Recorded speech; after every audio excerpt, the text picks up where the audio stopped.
This gentleman right here, Mr. Prigozhin, just cannot stay out of the news and just can't keep his mouth shut. However, this guy, the head of Wagner, he answered a lot of our questions as to what exactly is going to happen to Wagner or not happen to Wagner, and why Wagner sort of almost started a coup in Russia. Let's listen to his statements. This is an audio recording that was sent to the BBC, but nonetheless, there are captions in English for you.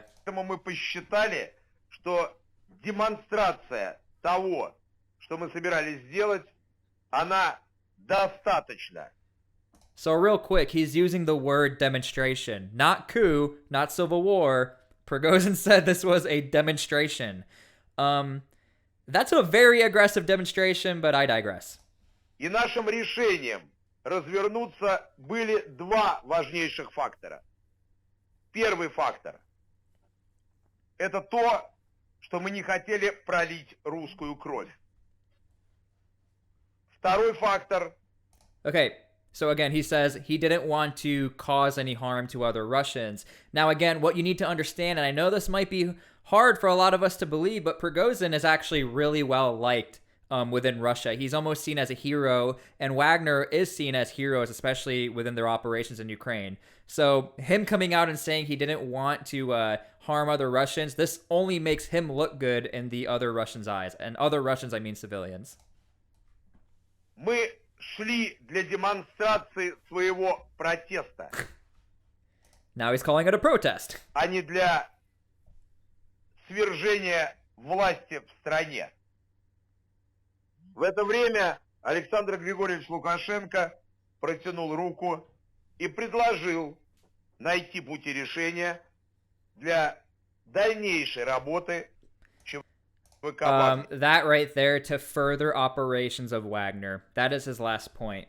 Right before that, he had said that he did not want to overthrow the government. So the question is, did he not want to overthrow the government, or did he want to overthrow the government?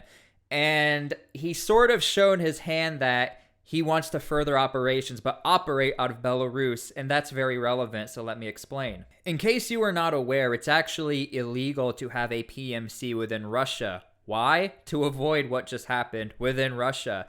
PMCs, private military companies, again, you cannot have them. So it was rather odd and strange that all of a sudden you see this Wagner group operating within Africa. But again, they operate as a security force or an ambassadorship for Russia into other countries in exchange for commodities or natural resources. And that's what Wagner essentially has been doing. The only reason why we are really hearing about Wagner and why they are so public is this man right here. He hypes up Wagner and he goes hard. I mean, he's throwing like diss tracks at the Russian government, which is illegal. But nonetheless, he has a private military to his disposal, so he doesn't care. And again, I don't support Wagner, but you do have to give him credit that they were making progress in Russia. But again, everything turned and everything sort of backfired on Russia. They went against their own law. Thus, you have this situation right here. So now it looks like Wagner will still be a thing, but operating out of Belarus, which means there's one more claim that a lot of people are saying that is going to happen. Now, I'm not saying this is true, but I am saying this is the major theory going around right now. The country right here of Belarus essentially has to say and do whatever Russia says. Nonetheless, Belarus allows for Russian troops to be stationed in Belarus, to train out of Belarus, and many people are saying this entire coup and operation was allowed to slide if Wagner readjust themselves and reorganize themselves out of Belarus and tries to push to Kyiv. Because if there's one group of guys who can probably make it to Kyiv and maybe make a dent into this entire operation, it's going to be Wagner, because these are combat hardened vets. These are, a lot of them were former Spetsnaz. I'm not a fan of Wagner. I always have to keep reiterating that because a lot of people don't get that. There's a difference between understanding their success but not liking their success. But we have to understand this and respect this. Wagner knows what they're doing. So you need to be very careful. And I just wanted to put it out there that many people believe all of this is happening so Wagner can train and operate out of Belarus, maybe train some of the Belarus military, and to push towards Kyiv, put pressure on the northwestern flanks while everything goes down on the eastern flanks. So again, the major takeaway from Prigozhin's phone interview is that, according to him, he was never trying to do this mutiny. He was never trying to overthrow the government. And the president of Belarus is the reason why they are still around. I had just made a video, if you go check it out, it's probably the video before this, where I said, I don't know what's going to happen to Wagner, especially down in Africa, it looks like Wagner is still going to be a thing. But nonetheless, let's see what the United States has to say about this entire situation. Here's President Biden. The situation began to develop as it did. I directed my national security team to monitor closely and report to me hour by hour. I instructed them to prepare for a range of scenarios.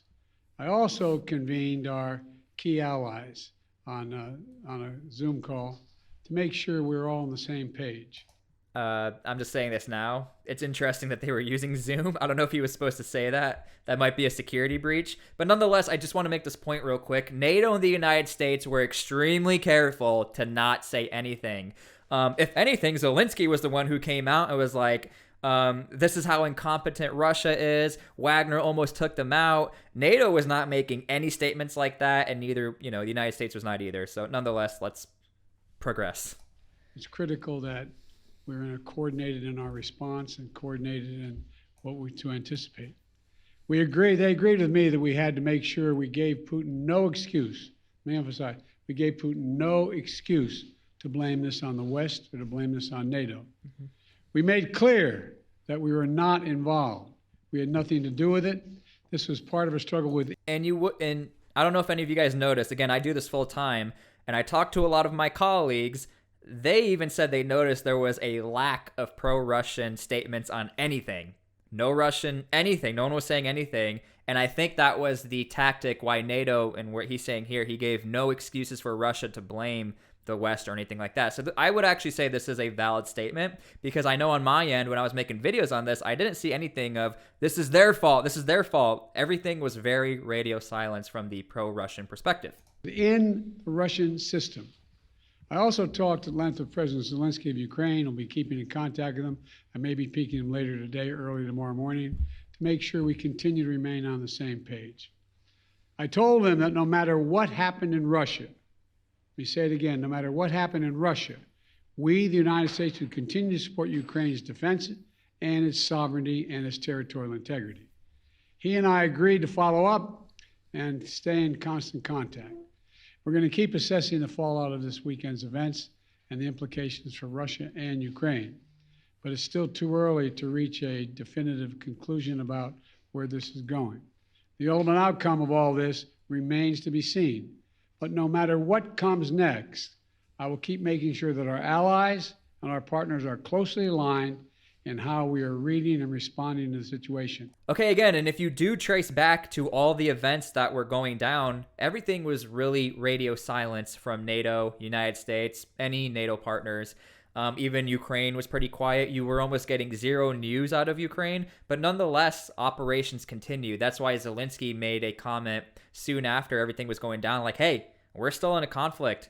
They can deal with what they're dealing with, but on the eastern side, eastern front of things, we're still on this counteroffensive, and you guys need to be paying attention to us. Let them mess up. So again, I would actually say Mr. Biden's statements here are pretty consistent from what I've seen, as opposed to NATO not saying anything and being consistent with their statements. So again, it might be a little too early to start saying what's going to happen or not happen, but Wagner confirmed they are still going to be around. Wagner also confirmed they are going to operate out of a legitimate country where they can legally operate out of.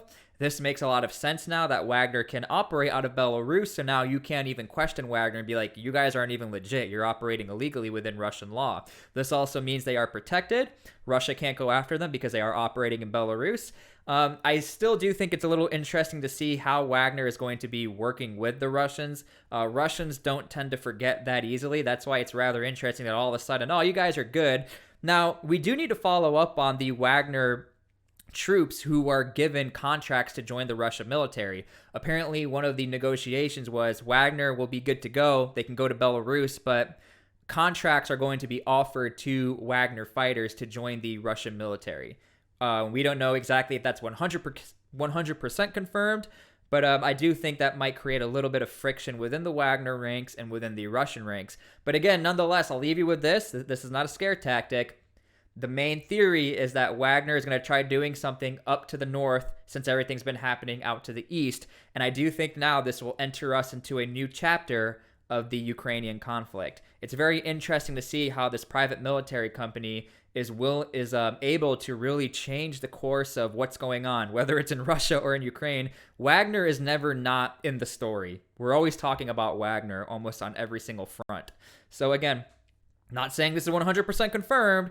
This is what Wagner's saying. Wagner's saying we are operating legally out of Belarus. But again, let me know what you guys think. Leave your comments and opinions down below. I'm always interested to hear what you guys have to say. I'm starting to realize I'm meeting a lot new subscribers. My name is T-SPLY. It's nice to meet you guys. And please subscribe, like, comment. We'll see you guys later.